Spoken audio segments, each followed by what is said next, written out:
lot of people ask, well, do you know what? I'm in my 30s, I'm in my 40s, I think I've got ADHD. Should I go and get a formal diagnosis? You're going to be listening to a lot of people on these video shorts that are talking about their experience of living with ADHD and how they've learned to manage ADHD. And many of them have managed their ADHD quite successfully for years and years and are doing very well and lead happy, healthy and successful lives. There is some value to having somebody give you confirmation of something. It affirms something for you. You think, right, okay, it's what I always knew. But I do sometimes think it's worth asking yourself the question, do I really need a doctor to tell me something about myself that I really understand already and that I'm managing quite well already?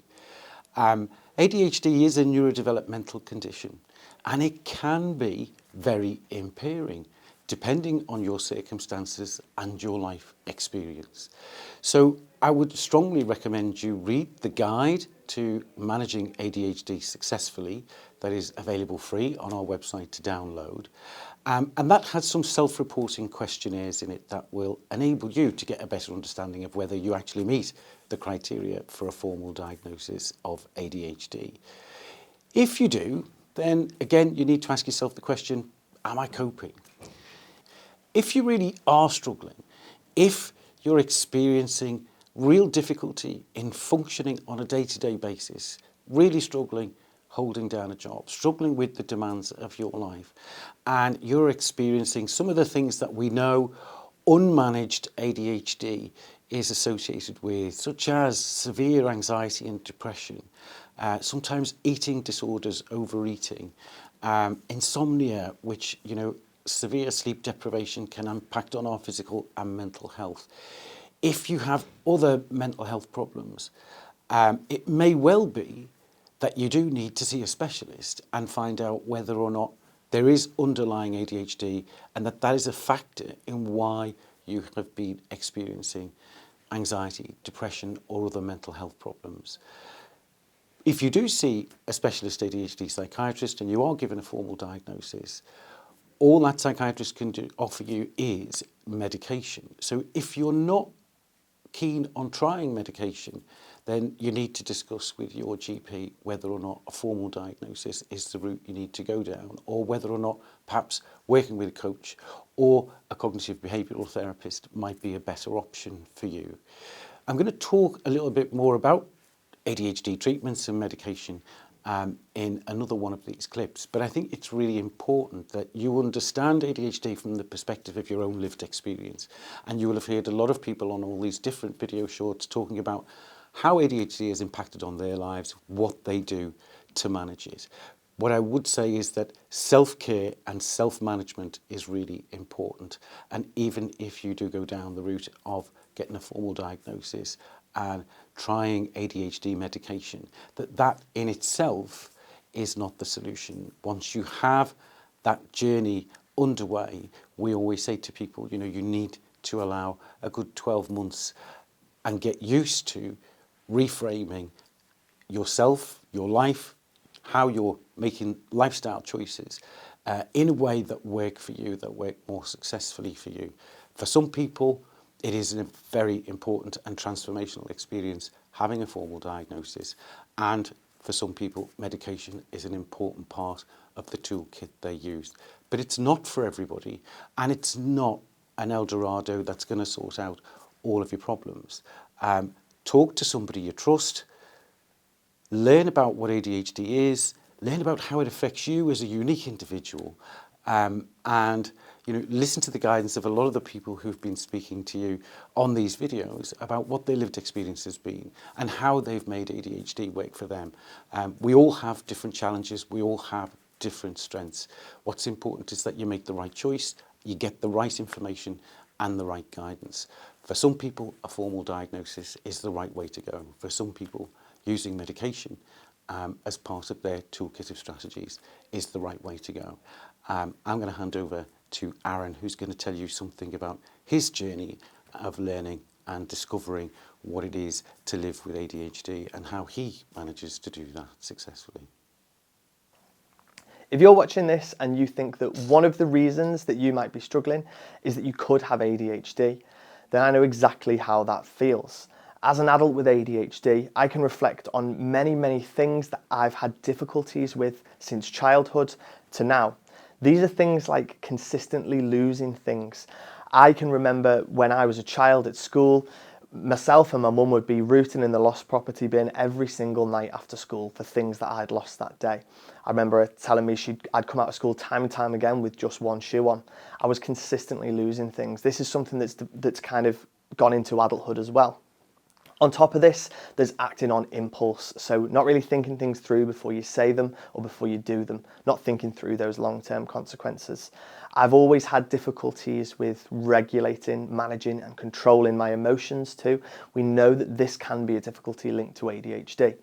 On top of this, I've always kind of had difficulties with concentrating for extended periods of time, sustaining my attention, and real difficulties with being able to sit still for those periods of time too. Now, despite the fact that these are all considered to be negative traits as part of this condition, ADHD, I have been able to use my ADHD to my advantage. Now, one thing that I was able to do is when I was really passionate about something or really interested in something, I was absolutely able to sustain my concentration for extended periods of time. This is something we call hyperfocus. When I'm really engaged, when I'm really interested, I am able to do those things that I kind of struggled with. I went to university, I studied history, a subject that I was really passionate about. Obviously, I had difficulties and I did find the experience quite difficult, but actually I was able to graduate, did really well, and I was really pleased with myself. And I believe that my passion for the subject is what drove me to do that. On top of that, I then graduated as a teacher, and I was a teacher for 5 years, and I now train teachers all over the country. Again, this is something that I absolutely love, and I really enjoy doing it. And in this job, I'm able to play to my strengths. So despite the fact that I do have many difficulties that come with my ADHD, I'm able to focus on the strengths and play to those strengths. Just like many famous people and many successful people have done. There's so many success stories of people living with ADHD, so many famous people that talk very openly about their condition. You might be surprised to know that 30% of business owners and entrepreneurs have ADHD and or dyslexia.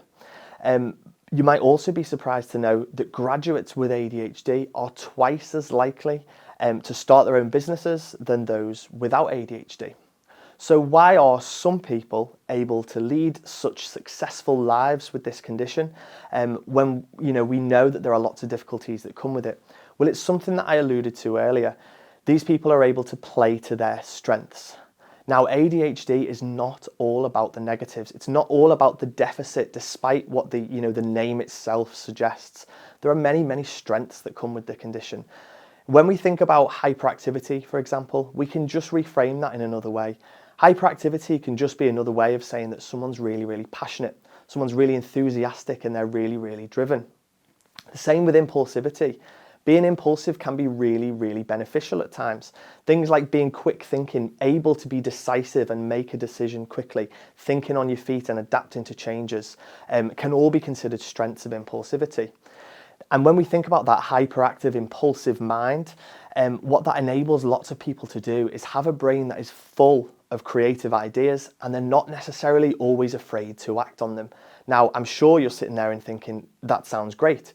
Well, often we think about the negatives to do with ADHD when we think about things like inattention, and we think of, not being able to concentrate, being forgetful, losing things, struggling with memory. All of those sorts of things, it tends to be the idea of what ADHD is. It's all about the difficulties. But I think the key is focusing on those strengths that I've just mentioned and reframing it. And then when we think about those difficulties that I've just mentioned there are many support strategies that we can use to help us. So it's all about recognizing your strengths and promoting those, and also thinking, yes, I do have issues in these areas, but there's lots of things that I can do to help. One of the questions I get asked quite often is, what's the point of getting diagnosed, especially in adulthood? Why get that diagnosis? Why get that label, is what some people say. Now, for me, it's all about self-acceptance. It's understanding yourself I got diagnosed when I was 28 years old, and I was able to look back on my life and I was able to reframe my life into that positive light that I just mentioned before.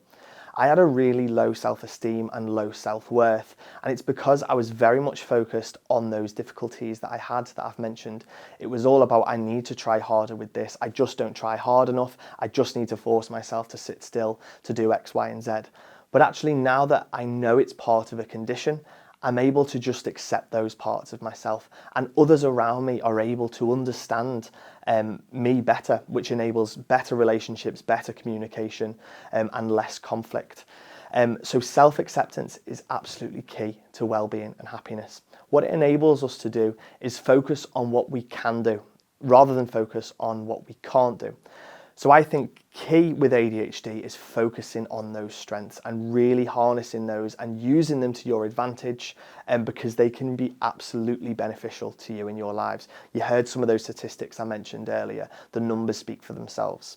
Now, on top of that self-acceptance, what it does enable you to do is kind of reframe your idea of who you are. So rather than, I now refuse to be defined by my weaknesses, which is something that I defined myself by for a very long time.